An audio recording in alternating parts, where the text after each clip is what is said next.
Good morning, Coach. Thanks for joining us. We'll begin with Greg Barnes. Good morning, Phil. Mac mentioned Sam Howell's running ability kind of being the catalyst for the offense this year. When you first got him 2 years ago, did you envision that he could potentially become this type of dynamic runner?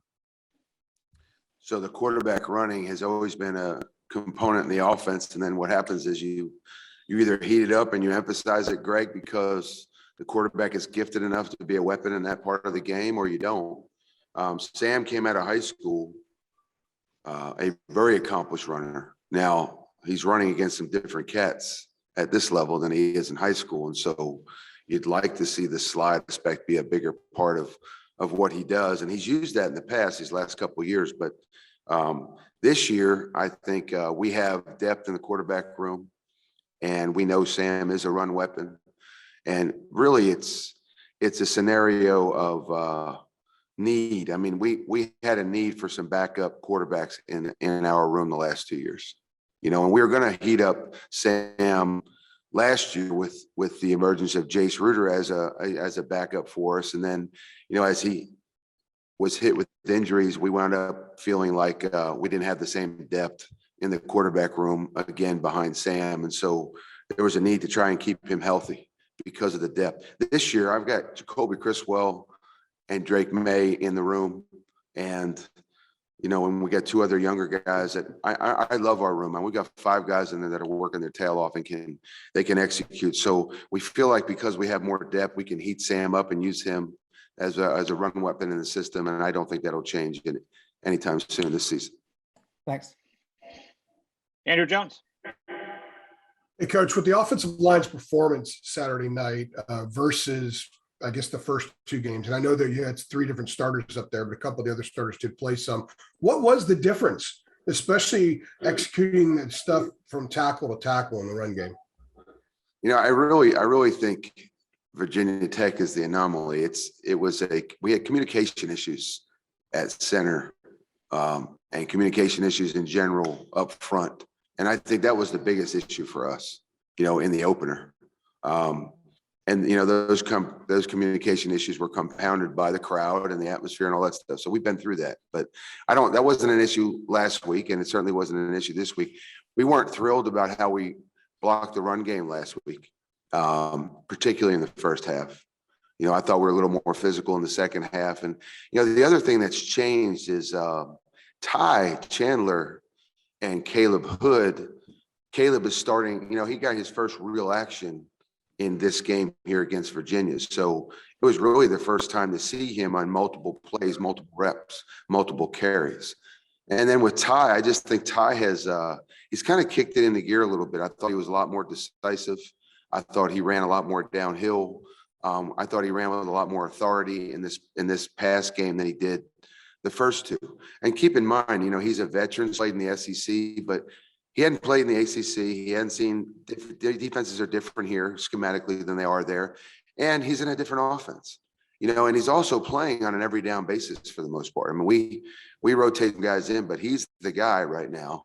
And I think that takes a little bit of getting used to. And so things kind of clicked. Now we went into this past game with both tackles in our center not slated to start the game. And they all gave us some adequate reps to spell everybody. But you had guys like William Barnes and Ed Montilus step up. And you had those 3 veterans come back and actually give us some reps and give us some time. So we're actually in a 7 or an 8 lineman roll through in terms of how many we could actually play. For a while there, it looked like we were only going to have 5. We wound up playing 7 or 8, and they played very well. And I think that's a big reason why we were able to run the football against Virginia. As a follow-up, knowing what William Barnes has been through since he got to Carolina, how personally satisfying is it to see him step up and play the way he did the other night, have a big role, and as Max said a few minutes ago, played the best game he has at Carolina? It's exciting to watch Williams' progress because I liken him to Antoine Green. We recruited, when I was at Ole Miss, we recruited Antoine Green and William Barnes and Ed Montilus very, very heavily. And those were 3 players that we did not get at Ole Miss, and they wound up coming to North Carolina. And I alluded to this a week or 2 ago, excited when I got here that AG was here.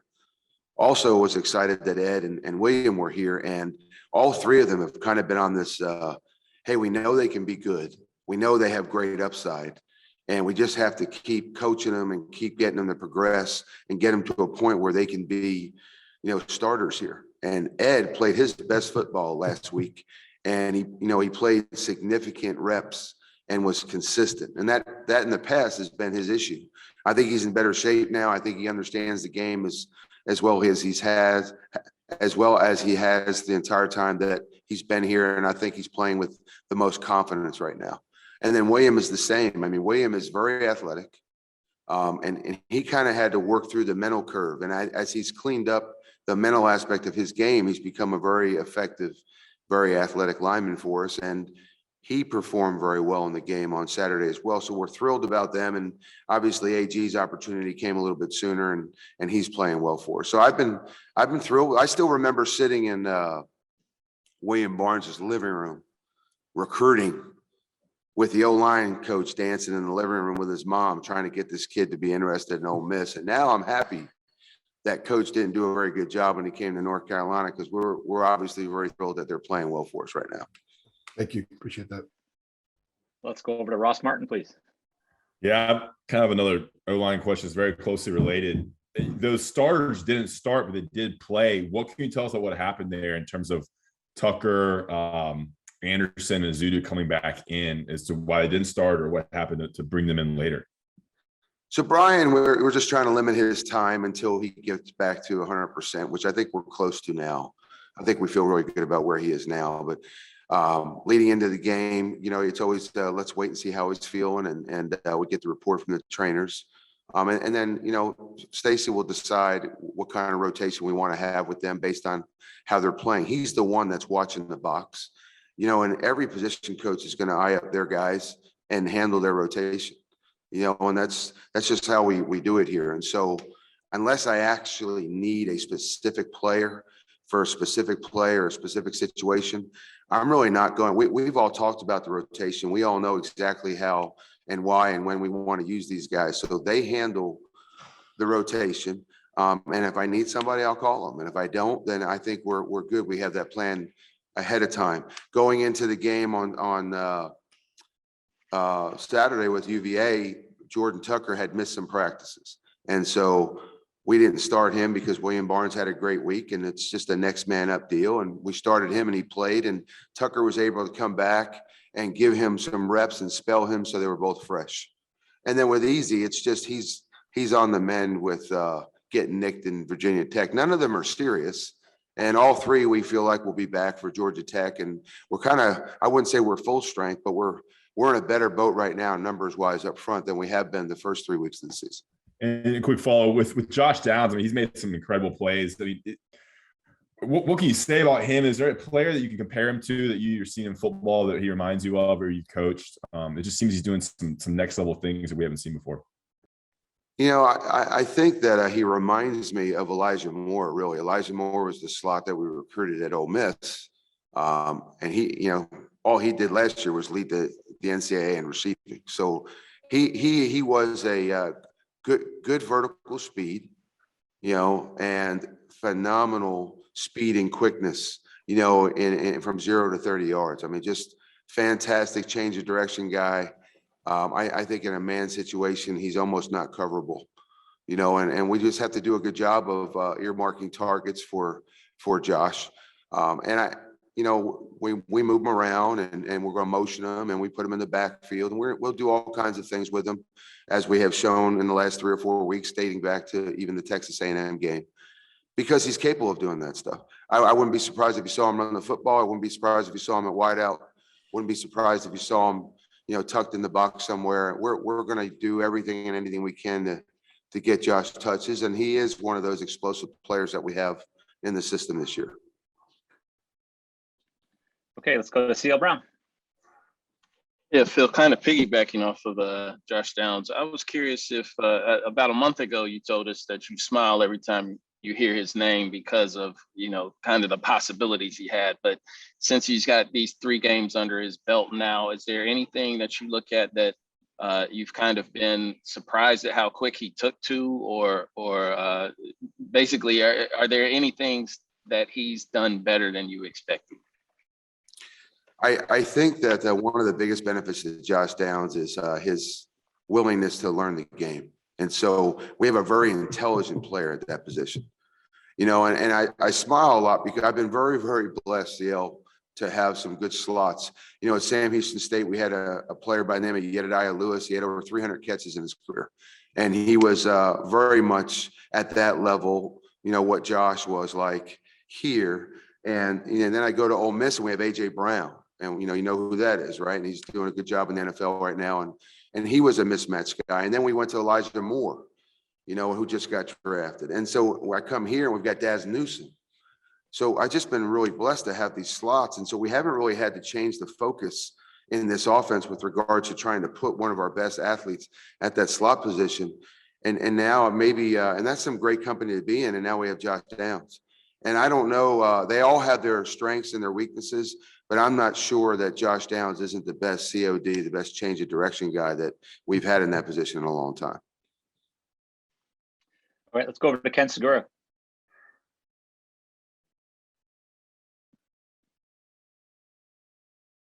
Sorry about that. Coach, you, Georgia Tech, they ran a different look with the 3-3 that they hadn't done in a while. I'm curious if that kind of complicates your preparations for this week. No, it's that's an aspect of football that's been coming on. I think the three safety stuff has been gaining popularity over the last couple of years. It was one of my off-season projects to a guy that helps us right now with regards to some preparation every week. I met him because I was searching out people who knew what we call the ghost defense, the three safety stuff. And so that was a huge off-season project to prepare for, because you think you're probably going to see some of that, at some point in the season. The other one at this off-season was, the box defense, the box stuff, the front stuff that the Rams are doing right now. I think that's gaining some popularity. And so those were the two things that we looked at in the offseason, just in preparation for seeing something different, particularly against teams that are searching for an identity on defense, or searching for ways to improve, or searching for ways to defend us. You just want to be ready and prepared for some of those things that you could potentially see that you haven't in the past. And so those were two things that we studied in the offseason. It paid great dividends in the game against Virginia because they ran the three safety stuff. Georgia Tech unleashed it or unveiled it at Clemson, and it gave them some issues, and they run it very well, and they have a good understanding of what they're trying to accomplish in that defense. They also, it's still a big chapter in their defense is to run the 4-down stuff with the movement and the twist and all that they ran last year. And they showed a little of that also against Clemson. So we're going to need to be ready for the three safety stuff and the 4-down stuff. And it's very similar to last week with regards to what we're going to see on defense, because Virginia employed, a very similar approach. Thank you. Adam Smith, go ahead. Hey, Phil. On the subject of Ty Chandler, and you said, he's kind of kicked it in gear a little bit.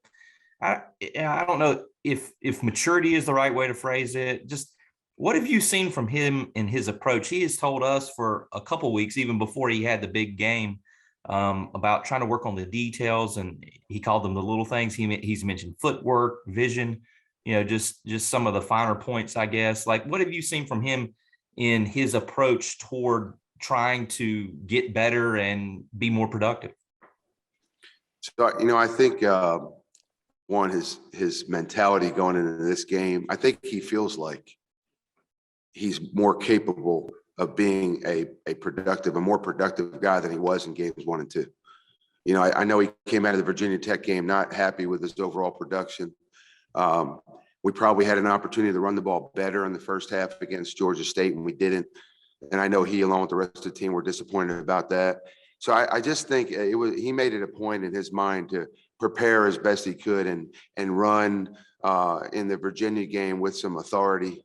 You know what I mean? And I do believe also that Coach Porter helped him and the rest of the running backs with regards to understanding who to expect.